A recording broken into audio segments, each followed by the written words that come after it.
নমস্কার বন্ধুরা, নববর্ষের শুভেচ্ছা জানিয়ে সুইটুস ফ্লেভারে আবারও একটা নতুন রান্না বানাতে চলেছি। আজকে বাংলা নববর্ষ, তাই ভাবছি আজকে পুরো বাঙালি রান্না তৈরি করব। বাঙালিদের যে কোনো অনুষ্ঠানে জনপ্রিয় একটি রান্না হচ্ছে শুক্তো। ঘরোয়া পদ্ধতিতে আজকে আমি তৈরি করব দুধ শুক্তো। দেখে নিই শুক্তো তৈরি করার জন্য আমি কি কি নিয়েছি।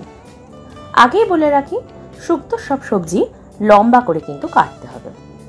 সবজির মধ্যে প্রথমেই রয়েছে আলু, ডাঁটা, কাঁচকলা, বিনস, গাজর, রাঙালু ও বেগুন, সর্ষে ও চালমগজ বাটা, বড়ি, করলা, দুধ।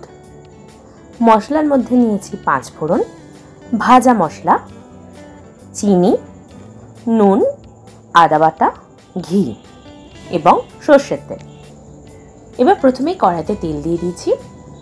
তেল গরম হলে ওর মধ্যে আমি বড়ি দিয়ে দেবো। বেশ হালকা লালচে লালচে করে বড়িটা ভেজে তুলে নেব।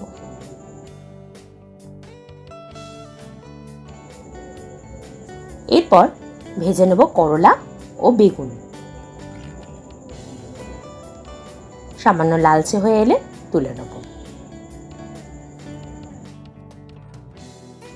এবার আরো সামান্য তেল ওর মধ্যে দিয়ে একটু 5 ফোড়ন দিয়ে বাকি সবজিগুলো ভালো করে ভেজে নেব।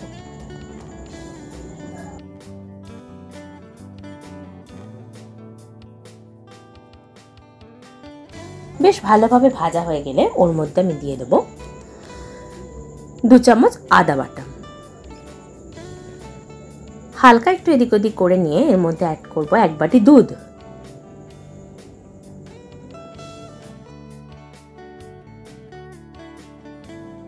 এবং দিয়ে দেবো 2 চামচ সর্ষে চালমগজ বাটা।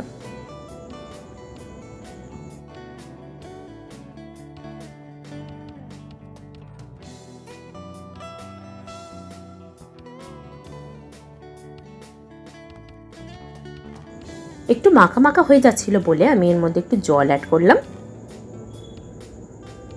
এবার পরিমাণ মতো নুন আর চিনি দিয়ে ঢাকা চাপা দিয়ে দেবো।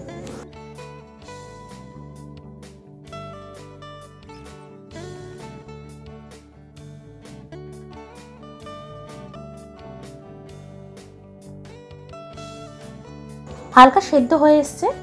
এবার এর মধ্যে দিয়ে দেবো আগে থেকে ভেজে রাখা করলা, বড়ি ও বেগুন দিয়ে আবার একটু নাড়িয়ে ঢাকাটা চাপা দিয়ে দেবো।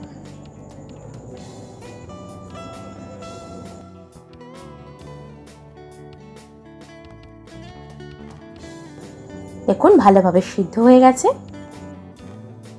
এবার সব শেষের মধ্যে দিয়ে দেবো ভাজা মশলা ও 1 চামচ মতন ঘি।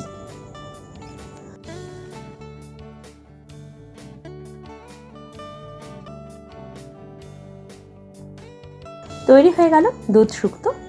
যে কোনো অনুষ্ঠান বাড়িতে গরম গরম ভাতের সাথে এই জুড়ি মেলা ভাত। তৈরি দুধ শুক্তো।